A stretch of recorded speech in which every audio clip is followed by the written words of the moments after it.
Halo teman-teman sekalian, Assalamualaikum warahmatullahi wabarakatuh. Masih bersama saya Pak Sul di channel Guru Kreatif 4.0.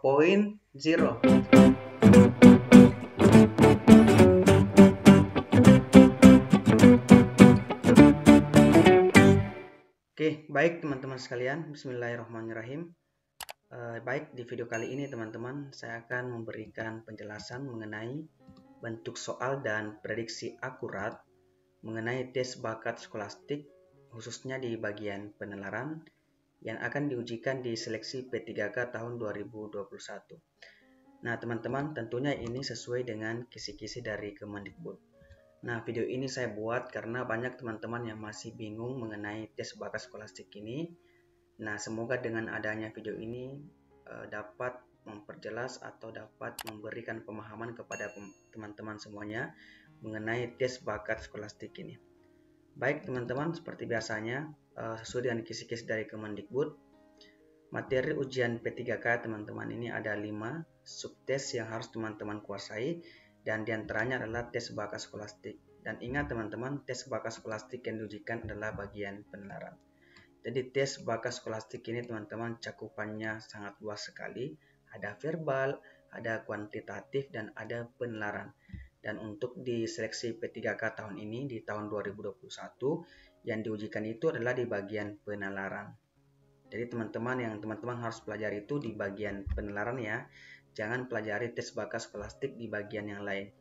Nah, untuk butir soalnya teman-teman 40 nomor dan waktu pengerjaannya 60 menit. Nah, serasa ini bobot soalnya ini lumayan besar teman-teman ya. Jadi dia 60% ini dia bersama dengan kompetensi teknis. Yang ini yang terbaru teman-teman sekarang ikuti di seri Guru Belajar P3K di SIM PKB. Baik teman-teman, saya akan menjelaskan dulu apa sih yang dimaksud dengan tes bakat skolastik di bagian penalaran. Nah teman-teman, tes bakat skolastik atau TBS ini merupakan tes yang mengukur kemampuan potensial umum yang dirancang untuk memprediksi kemampuan seseorang jika diberikan kesempatan untuk melanjutkan belajar ke jenjang yang lebih tinggi atau pada situasi yang baru. Jadi itulah disebut dengan tes bakat skolastik. Nah, kemudian teman-teman, tujuan tes bakat skolastik di bagian penalaran ini teman-teman adalah untuk mengukur kemampuan penalaran dan kecakapan teman-teman dalam memilih dan menggunakan informasi yang relevan untuk memecahkan masalah secara logis atau masuk akal. Nah, subtes ini terdiri atas simpulan logis atau silogisme, penalaran analitik atau analitis, dan logika diagram atau kesesuaian pernyataan. Jadi teman-teman ingat bahwa ada 3 subtes dari tes bakat skolastik di bagian penalaran. Jadi teman-teman harus kuasai ketiga-tiganya ini supaya lulus P3K tahun 2021.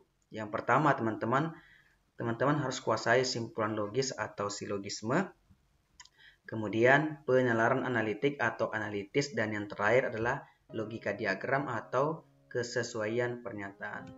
Nah, apa sih yang dimaksud dengan simpulan logis? Nah, simpulan logis adalah untuk menyimpulkan secara logis sesuatu yang mungkin terjadi berdasarkan isi teks. Jadi, simpulan logis ini teman-teman adalah untuk menyimpulkan secara logis. Nah, sedangkan penalaran analitik, yang menyediakan soal-soal dan meminta peserta menganalisis serta menjawab soal berdasarkan data yang telah disediakan. Jadi teman-teman, untuk penalaran analitik ini telah disediakan sebuah soal-soal. Nah, nanti teman-teman diminta untuk menganalisis dan menjawab soal tersebut berdasarkan data yang telah disediakan. Kemudian terakhir adalah kesesuaian pernyataan. Ini menuntut penalaran seseorang dalam memahami isi teks, tabel, diagram, atau grafik, atau sesuai konteks paragraf. Jadi ingat teman-teman harus kuasai ini ya teman-teman. Nah, kemarin teman-teman banyak yang bertanya, Pak, nanti ketika ujian P3K apakah ada soal matematikanya di tes bakat skolastik? Nah, teman-teman jawabannya adalah tidak. Jadi teman-teman yang diujikan nanti itu adalah tes bakat skolastik di bagian penalaran. Nah, teman-teman harus garis bawah itu di bagian penalaran. Jadi ada 3 subtes yang harus teman-teman kuasai. Yang pertama simpulan logis, ini tentang menyimpulkan secara logis.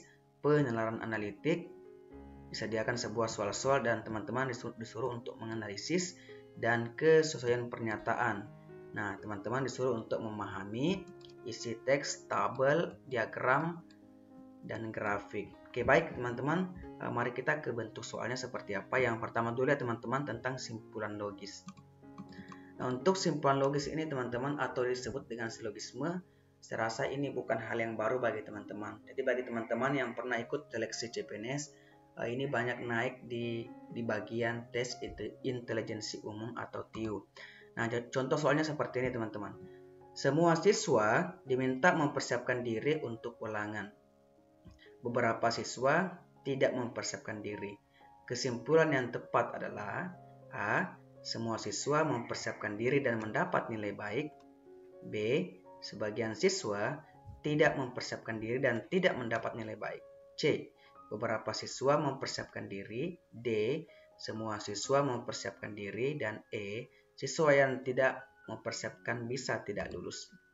Nah teman-teman, untuk soalnya ini, karena saat ada beberapa siswa yang tidak mempersiapkan diri, maka ada beberapa siswa yang mempersiapkan diri.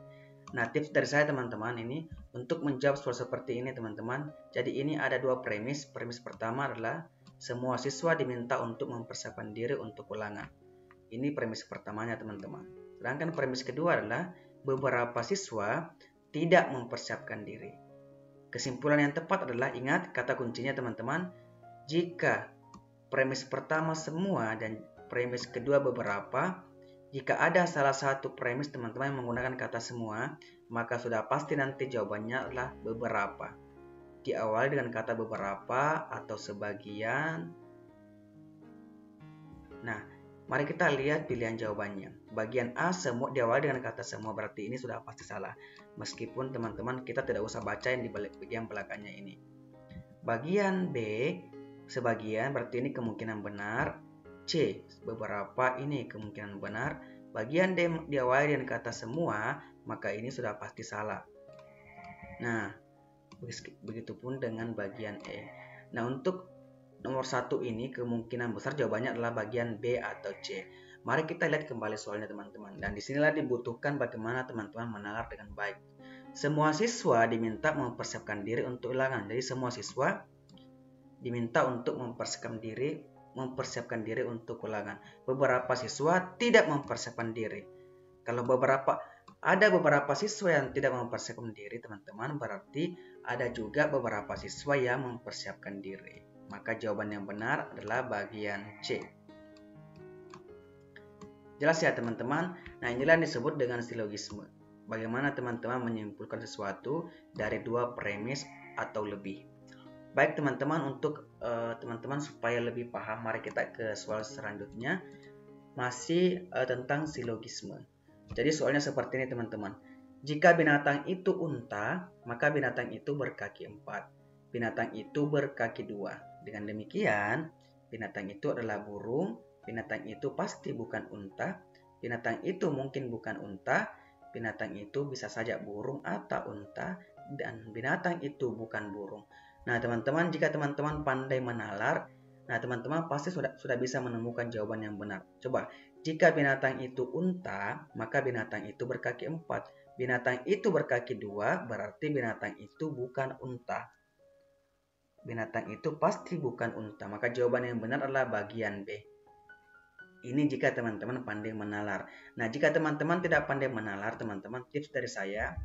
Nah, jika ada premis seperti ini, jika premis 1, jika P maka Q, dan kemudian premis keduanya tidak Q, maka kesimpulannya adalah tidak P. Contoh di sini teman-teman, misal P-nya itu adalah unta, ini ya teman-teman. Jika binatang itu unta, ini adalah P-nya, dan berkaki 4 adalah Q. Ini Q, ini adalah P-nya. Nah ingat, di premis 1 mengatakan, jika P maka Q. Jika binatang itu unta, maka binatang itu berkaki 4. Sama, benar. Premis 2, tidak Q. Binatang itu berkaki 2. Berarti binatang itu tidak berkaki 4. Berarti premis kedua ini adalah tidak Q. Maka jawabannya teman-teman nanti adalah tidak P. Berarti tidak unta atau bukan unta. Maka jelas teman-teman, jawaban yang benar adalah bagian B. Maka pasti binatang itu bukan unta. Nah, begitulah cara menyimpulkan sesuai dengan rumus teman-teman. Ingat ini rumus ya teman-teman. Jika premis 1 mengatakan jika P maka Q, maka premis keduanya tidak Q, maka kesimpulannya adalah tidak P. Seperti yang ada di sini. Oke, jelas ya teman-teman? Oke, kemudian yang kedua teman-teman, subtes yang kedua adalah penalaran analitik. Nah, tadi penalaran analitik ini teman-teman, nanti teman-teman akan disediakan sebuah tes. Tesnya seperti ini. Jadi, tes berikut digunakan untuk menjawab pertanyaan nomor 3, 4, dan 5. Jadi, teman-teman disediakan sebuah tes. Tentunya tes ini teman-teman adalah tes mengenai penalaran. Nah, setelah tes ini teman-teman akan ada beberapa pertanyaan seperti ini. Nah, untuk menjawab soal seperti ini teman-teman tidak bisa langsung menjawab tanpa menggunakan rumus. Nah, jika teman-teman sering melihat video-video saya sebelumnya, maka saya sering sekali membahas mengenai penalaran analitik ini. Contoh di sini teman-teman, jadi ini ada sebuah teks. Dalam pertandingan bulu tangkis, Daniel selalu kalah melawan Wisnu, tetapi dalam cabang olahraga yang lainnya ia selalu menang bila bertanding melawan Wisnu. Kemudian dari teks ini muncul beberapa pertanyaan. Siapakah pemain tenis meja terbaik di antara kelima atlet tersebut? Nah, untuk cabang olahraga tenis meja, ranking pemain terbaik yang manakah yang paling tepat dari urutan di bawah ini? Dan untuk cabang olahraga bulu tangkis, ranking pemain terbaik manakah yang paling tepat dari urutan di bawah ini?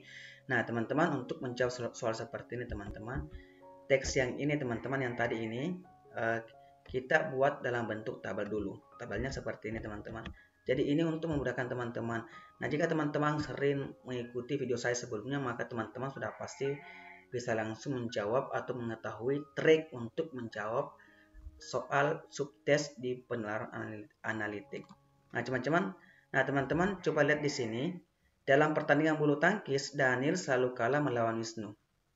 Jadi di sini teman-teman dari bacaan ini ada dua cabang olahraga. Yang pertama bulu tangkis. Nah, kemudian yang kedua cabang olahraga yang lainnya ada atau tenis meja. Jadi yang kedua adalah tenis meja dan cabang olahraga yang lain.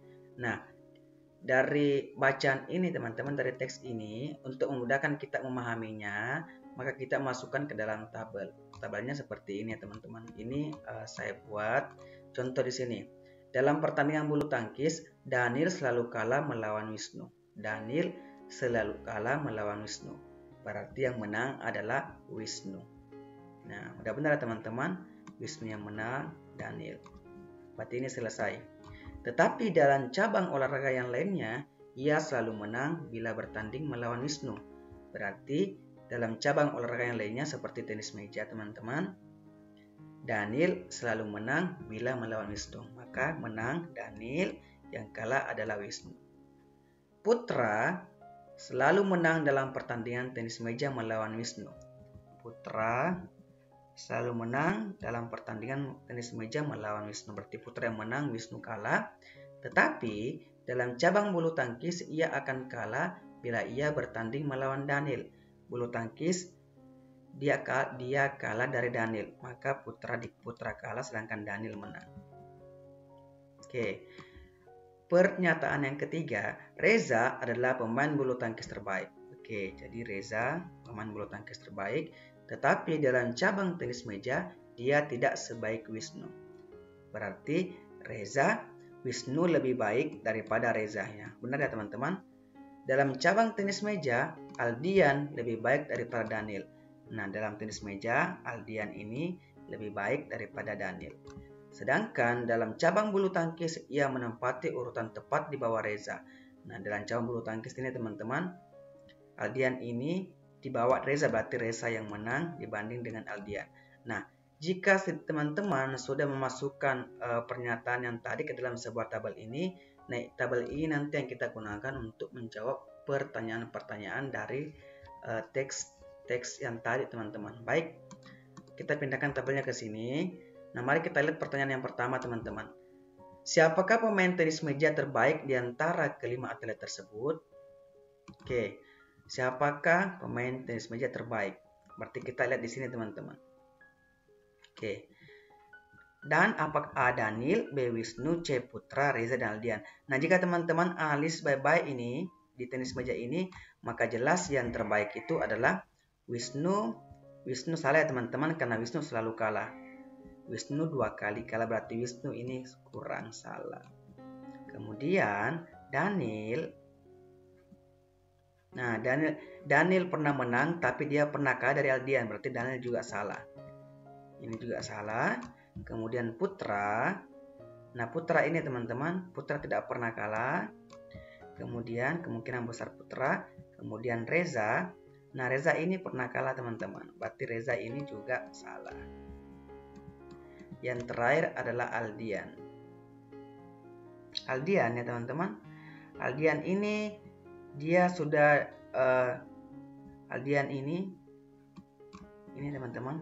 Aldian ini dia menang melawan Daniel. Oke. Jadi Wisnu ini teman-teman. Jadi Daniel sama Putra ini kemampuannya hampir sama teman-teman, karena sama-sama mengalahkan Wisnu. Nah, sedangkan Aldian ini dia pernah mengalahkan Daniel, atau dengan kata lain Aldian ini bisa saja bisa mengalahkan Putra. Jadi untuk soal ini teman-teman, jawaban yang benar adalah bagian E, Aldian. Oke. Jelas ya teman-teman? Ini untuk memudahkan teman-teman menjawab soal seperti ini. Baik, mari kita lihat soal nomor 4. Untuk cabang olahraga tenis meja, ranking pemain terbaik yang manakah yang paling tepat dari urutan di bawah ini? Nah, seperti yang tadi teman-teman, yang paling teratas itu adalah Aldian. Ini Aldian dulu. Aldian berarti D atau E. Jadi ini A, B, C ini sudah salah. Nah, setelah Aldian teman-teman adalah Daniel. Aldian, kemudian Daniel. Nah, Aldian baru Daniel, berarti dia di bagian E. Setelah Daniel adalah Putra. Ini teman-teman. Setelah Putra adalah Wisnu. Nah, yang terakhir adalah Reza. Reza ini yang paling terakhir. Maka jelas jawaban yang benar adalah bagian E. Nah, itulah tadi teman-teman kenapa kita perlu membuat tabel seperti ini. Nah, ini tujuannya adalah untuk memudahkan teman-teman menjawab soal seperti yang tadi. Jadi jawaban yang benar adalah bagian E. Mari kita lihat ke soal selanjutnya, soal nomor 5. Untuk cabang olahraga bulu tangkis, ranking pemain terbaik manakah yang paling tepat dari urutan di bawah ini? Untuk cabang bulu tangkis teman-teman. Jadi ini ya teman-teman. Nah, yang paling terbaik adalah yang tentu adalah Reza. Jadi Reza adalah yang terbaik. Jadi antara A, C, dan B. Jadi B ini sudah salah ya teman-teman. Nah, setelah Reza pernah mengalahkan Aldian. Oke, teman-teman. Jadi setelah Reza adalah Aldian.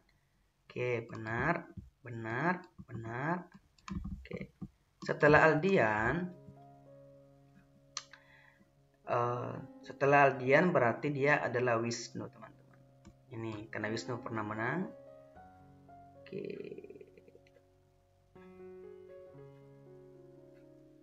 Oke, saya ulangi kembali. Reza, teman-teman, baru Aldian, baru Wisnu, ya berarti bagian C yang benar. Kemudian itu Daniel, setelah itu Daniel, dan terakhir adalah Putra. Putra tidak pernah menang, maka jawaban yang benar sini adalah bagian C. Oke, jelas ya teman-teman jawabannya. Jadi yang paling terbaik adalah Reza dulu. Setelah Reza, ini teman-teman, Reza, kemudian Aldian. Oke, setelah Aldian adalah Wisnu, karena Wisnu pernah menang. Kemudian Daniel, dan yang terakhir adalah Putra. Ini jawaban yang benar adalah bagian C. Nah, inilah bentuk soal dari penalaran analitis teman-teman. Nah, jika teman-teman tips dari saya, jika teman-teman menemukan soal seperti ini, silakan teman-teman buatkan tabel untuk memudahkan teman-teman menjawab soal-soalnya. Oke, baik teman-teman, yang terakhir adalah kesesuaian pernyataan. Jadi ini tentang logika diagram, tabel, atau grafik. Nah, contoh soal seperti ini teman-teman, nanti teman-teman akan ada sebuah bacaan yang sangat panjang. Ini seperti soal-soal bahasa Indonesia teman-teman. Nah, dari bacaan yang panjang ini teman-teman muncul beberapa soal. Nah, soal ini teman-teman tentang kesesuaian pernyataan. Contohnya, berdasarkan paragraf 1, manakah di bawah ini yang pernyataan yang paling benar? Jadi ini dari soal ini disesuaikan dengan apa yang ada di bacaannya atau di teksnya. Contoh soal nomor 2, berdasarkan paragraf 2. Nah, ini nanti paragraf 2 teman-teman disesuaikan dengan yang ada di pilihan ini. Kemudian soal nomor 3, berdasarkan tabel, berarti dia di bagian tabel disesuaikan dengan apa yang ada di bagian soalnya. Nah, seperti inilah teman-teman bentuk soalnya.